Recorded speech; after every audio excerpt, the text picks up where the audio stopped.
ഇന്നൊരു സ്ക്രാപ്പ് ബുക്കിൻ്റെ making video ആണ് കേട്ടോ. അതും ഫോട്ടോ വെച്ചിട്ടുള്ള സ്ക്രാപ്പ് ബുക്ക്. അപ്പോൾ നമുക്ക് ഇതിൻ്റെ മേക്കിംഗ് വീഡിയോയിലേക്ക് പോവാം. ആദ്യം തന്നെ ഞാൻ ഇതുപോലത്തെ 2 ഹാർട്ട് ഷേപ്പ് കട്ട് ചെയ്ത് എടുത്തിട്ടുണ്ട്. ഇതിൻ്റെ മെഷർമെൻറ്റും കാര്യങ്ങളൊക്കെ ഇതിൽ കൊടുത്തിട്ടുണ്ട്. ഇനി ഇതുപോലത്തെ ഒരു ചെറിയ പീസ് കൂടെ നമുക്ക് ആവശ്യമുണ്ട്. ഈ 3 പീസ് നമ്മൾ കട്ട് ചെയ്ത് എടുത്തതിന് ശേഷം നമ്മുടെ കയ്യിലുള്ളത് ചാർട്ട് പേപ്പർ ആണെങ്കിൽ അതെടുക്കാം. ഇല്ലെങ്കിൽ എൻ്റെ കയ്യിൽ ഞാൻ ഒരു ഇതുപോലത്തെ പാറ്റേൺ പേപ്പർ ഉണ്ടായിരുന്നു, ഞാൻ അതാണ് എടുക്കുന്നത്. നിങ്ങളുടെ കയ്യിൽ ഇതില്ലെങ്കിൽ ചാർട്ട് പേപ്പർ എടുത്താലും മതി കേട്ടോ. എന്നിട്ട് അതിൻ്റെ പുറകിലേക്ക് നമ്മൾ കട്ട് ചെയ്ത് വെച്ചിട്ടുള്ള ആ ഷേപ്പ് ഒന്ന് ഒട്ടിച്ചു കൊടുക്കുകയാണ്. ഞാൻ അങ്ങനെ ഒട്ടിച്ചു കൊടുക്കുന്നതിന് മുമ്പിട്ട് ആദ്യം താഴെ ഒരു സ്ട്രെയിറ്റ് ലൈൻ വരച്ചിട്ടുണ്ട്. അതെന്തിനാന്ന് വെച്ച് കഴിഞ്ഞാൽ നമ്മൾ ഈ ഷേപ്പൊക്കെ ഇങ്ങനെ വെച്ച് അറേഞ്ച് ചെയ്യുന്ന സമയത്ത് ഒരു ഫിനിഷിങ്ങിൽ അങ്ങോട്ടും ഇങ്ങോട്ടും മാറിപ്പോവാതെ കറക്റ്റായിട്ട് ഇരിക്കാൻ വേണ്ടിയിട്ടാണ് കേട്ടോ അങ്ങനെ ഒരു ലൈൻ ഇട്ട് കൊടുക്കുന്നത്. അപ്പോൾ നിങ്ങളും ചെയ്യാൻ നേരത്ത് അത് ഒട്ടിച്ചു കൊടുക്കാൻ നേരത്ത് താഴെ ഒരു ലൈൻ ഇട്ട് കൊടുത്തിട്ട് ഒട്ടിച്ചു കൊടുക്കുക. ഇനി നമ്മൾ ആ ഷേപ്പിൽ ഒട്ടിച്ചെടുത്തതിന് ശേഷം അതിൻ്റെ അതേ ഷേപ്പിൽ പാറ്റേൺ പേപ്പർ വെട്ടിയെടുക്കുകയാണ് വേണ്ടത്. അടിയിൽ ഒട്ടിച്ചിട്ടുള്ള ആ ഒരു പേപ്പർ കട്ട് ചെയ്തെടുക്കണം. കട്ട് ചെയ്തെടുത്തതിന് ശേഷം ഇതുപോലെ വീഡിയോയിൽ കാണുന്നത് പോലുള്ള ചെറിയ ചെറിയ കട്ടിട്ട് കൊടുക്കുക. ഇങ്ങനെ കട്ടിട്ട് കൊടുക്കുന്ന സമയത്ത് ഞാൻ ഇപ്പോൾ വലിയ പീസായിട്ടാണ് കട്ടിട്ട് കൊടുക്കുന്നത്. നിങ്ങൾ കുറച്ചും കൂടെ ചെറുതായിട്ട് കട്ട് ചെയ്ത് കൊടുക്കുക. അപ്പോൾ നമുക്ക് അകത്തേക്ക് ഉള്ളിലേക്ക് മടക്കി ഒട്ടിക്കുമ്പോൾ കുറച്ചും കൂടെ ഫിനിഷിങ്ങിൽ കിട്ടും. ഞാൻ ഇപ്പോൾ വീഡിയോയിൽ വലിയ പീസായിട്ടാണ് കട്ട് ചെയ്യുന്നത് കാണിച്ചേക്കുന്നത്. ഞാൻ പശ തേച്ച് ഒട്ടിക്കുന്ന സമയത്ത് ഒന്നും കൂടെ ചെറുതാക്കിയിട്ടുണ്ട്. അപ്പോഴേ ആ ഒരു ഫിനിഷിങ് കിട്ടത്തുള്ളൂ കേട്ടോ. ഇനി വീഡിയോയിൽ കാണുന്നത് പോലെ ഉള്ളിലേക്ക് മടക്കി ഒട്ടിച്ചു കൊടുക്കുക.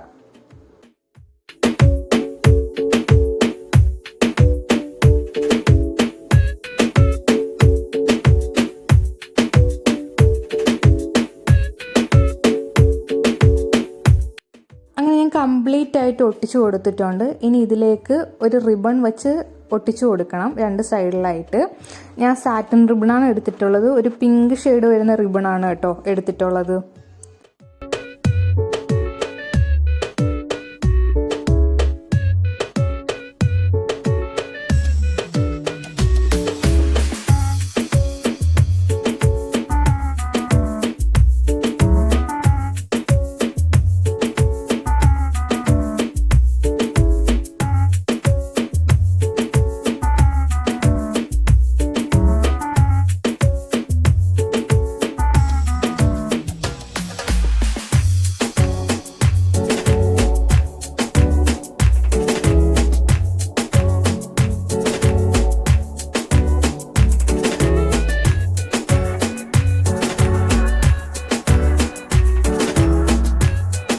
ഇനി നമുക്ക് എന്താ ചെയ്യേണ്ടതെന്ന് വെച്ച് കഴിഞ്ഞാൽ ഇതിൻ്റെ അകംഭാഗം കവർ ചെയ്യണം. അതിനായിട്ട് ഞാൻ വീണ്ടും പാറ്റേൺ പേപ്പർ തന്നെയാണ് യൂസ് ചെയ്യുന്നത്. ഞാൻ പറഞ്ഞതുപോലെ നിങ്ങളുടെ കയ്യിൽ ചാർട്ട് പേപ്പറാണ് ഉള്ളതെങ്കിൽ അത് വെച്ച് അകംഭാഗം കവർ ചെയ്ത് കൊടുക്കുക.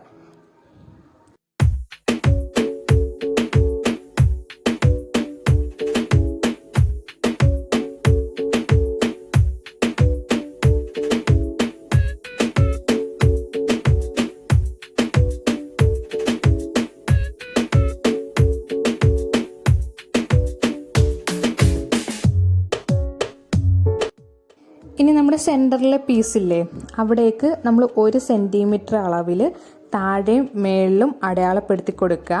അടയാളപ്പെടുത്തി കൊടുത്തതിന് ശേഷം മുകളിലേക്ക് സ്ട്രെയിറ്റ് ലൈൻ വരച്ചു കൊടുക്കുക. ഇതെന്തിനാ ചെയ്യുന്നതെന്ന് വെച്ച് കഴിഞ്ഞാൽ നമ്മുടെ സെൻറ്ററിലുള്ള നമ്മുടെ പേപ്പർ ഒട്ടിക്കുന്ന സമയത്ത് നമുക്ക് നീറ്റായിട്ട് ഒട്ടിച്ചെടുക്കാൻ വേണ്ടിയിട്ടാണ് കേട്ടോ.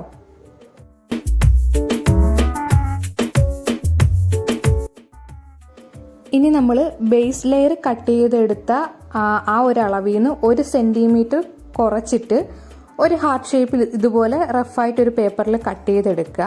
അങ്ങനെ പേപ്പറിൽ കട്ട് ചെയ്തതിന് ശേഷം ഇതുപോലത്തെ പാറ്റേൺ പേപ്പറിൽ കട്ട് ചെയ്തെടുക്കാൻ ശ്രദ്ധിക്കുക. അതാകുമ്പോൾ നമുക്ക് നല്ല നീറ്റായിട്ട് കട്ട് ചെയ്തെടുക്കാൻ പറ്റും. ഞാൻ ഇതുപോലത്തെ ലെങ്ത് ആയിട്ടുള്ള ഒരു പാറ്റേൺ പേപ്പർ എടുത്തിട്ട് 2ആയിട്ട് ഫോൾഡ് ചെയ്യുന്നുണ്ട്.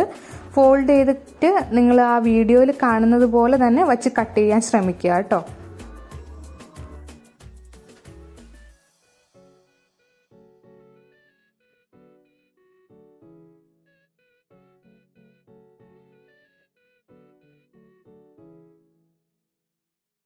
നമ്മൾ ആ ഹാർട്ട് ഷേപ്പ് കട്ട് ചെയ്തെടുക്കുമ്പം അതിൻ്റെ സൈഡിലേക്ക് ഒരു 1 സെൻറ്റിമീറ്റർ എക്സ്ട്രാ ഇട്ടിട്ട് വേണം കട്ട് ചെയ്തെടുക്കാൻ വേണ്ടിയിട്ട്.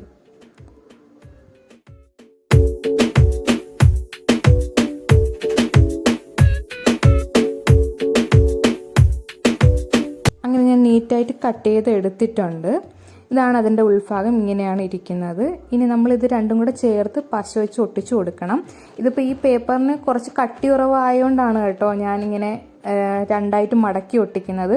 നിങ്ങളുടെ കയ്യിൽ കട്ടിയുള്ള ചാർട്ട് പേപ്പറാണ് അല്ലെങ്കിൽ പാറ്റേൺ പേപ്പറാണെങ്കിൽ ഒരു പീസ് വെച്ച് കട്ട് ചെയ്താൽ മതി. ഇങ്ങനെ രണ്ടെണ്ണം ആയിട്ട് കട്ട് ചെയ്തിട്ട് ഒട്ടിക്കേണ്ട ആവശ്യമില്ല. ഞാൻ അതുപോലത്തെ 3 എണ്ണം ചെയ്തെടുത്തിട്ടുണ്ട്. ഇനി നമ്മൾ ആ 1 സെൻറ്റിമീറ്റർ എക്സ്ട്രാ ആയിട്ട് കട്ട് ചെയ്തില്ലേ, അതിങ്ങനെ ഉള്ളിലേക്ക് ഇങ്ങനെ മടക്കി കൊടുക്കുക.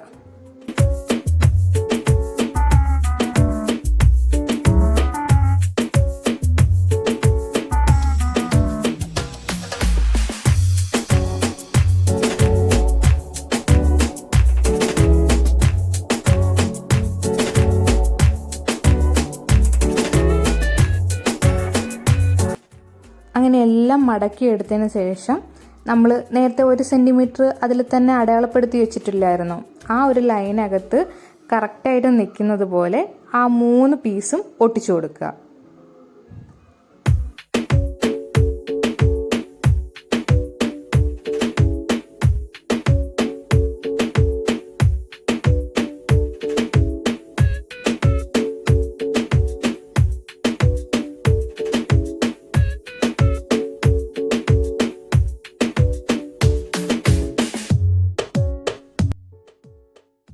അങ്ങനെ 3 ലെയർ ഒട്ടിച്ച് കഴിഞ്ഞിട്ടുണ്ട്. നമ്മുടെ ബേസ് ലെയർ ഇവിടെ അടിപൊളിയായിട്ട് കംപ്ലീറ്റ് ആയിട്ടുണ്ട്. ഇനി ഇതിൻ്റെ ആ ഇടയിലൊരു ഭാഗമുണ്ട്, ആ 1 സെൻറ്റിമീറ്റർ നമ്മൾ അടയാളപ്പെടുത്തിയ ആ ഒരു ഇടയിലുള്ളൊരു ഗ്യാപ്പ് ഉണ്ടല്ലോ, ആ ഗ്യാപ്പിലേക്ക് ഞാനൊരു ഗോൾഡൻ ഷീറ്റ് വെച്ചിട്ട് ഒന്ന് ഒട്ടിച്ചു കൊടുക്കുന്നുണ്ട് കേട്ടോ, ഒരു ഭംഗിക്ക് വേണ്ടിയിട്ട്. നിങ്ങളുടെ കയ്യിൽ ഗോൾഡൻ ഷീറ്റ് ഉണ്ടെങ്കിൽ അത് ഒട്ടിച്ചു കൊടുക്കുക, അല്ലെങ്കിൽ വേറെ കളർ പേപ്പർ എന്തെങ്കിലും ഉണ്ടെങ്കിൽ അത് ഒട്ടിച്ചു കൊടുക്കുക. അപ്പോൾ ഒരു ചെറിയൊരു ഭംഗി കിട്ടും അങ്ങനെ ഒട്ടിച്ചു കൊടുക്കുമ്പോൾ. ഇനി നമ്മുടെ കയ്യിലുള്ള ഫോട്ടോസും സ്റ്റിക്കേഴ്സൊക്കെ ഉപയോഗിച്ച് നമുക്കിതൊന്ന് ഡെക്കറേറ്റ് ചെയ്തെടുക്കാം. അത് നിങ്ങളുടെ ഐഡിയ പോലെ ചെയ്യുക. ഞാൻ എങ്ങനെയാണ് ചെയ്തിട്ടുള്ളതെന്ന് നിങ്ങൾ കണ്ടു നോക്കുക കേട്ടോ.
അങ്ങനെ നമ്മുടെ സ്ക്രാപ്പ് ബുക്ക് ഇവിടെ കംപ്ലീറ്റ് ആയിട്ടുണ്ട്.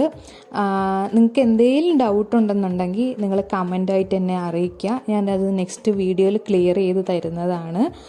നിങ്ങൾക്ക് എല്ലാവർക്കും ഈ വീഡിയോ ഇഷ്ടപ്പെട്ടാൽ ഞാൻ കരുതുന്നു. ഇഷ്ടപ്പെട്ടാൽ ലൈക്ക് ചെയ്യണം, സപ്പോർട്ട് ചെയ്യാൻ മറക്കരുത്. അപ്പോൾ ഇതുപോലത്തുള്ള ഗിഫ്റ്റ് ഐഡിയാസൊക്കെ വേണമെന്നുണ്ടെങ്കിൽ നിങ്ങൾ കമൻറ്റ് ചെയ്ത് പറഞ്ഞോളൂ കേട്ടോ. അപ്പോൾ നെക്സ്റ്റ് വീഡിയോയിൽ കാണാം.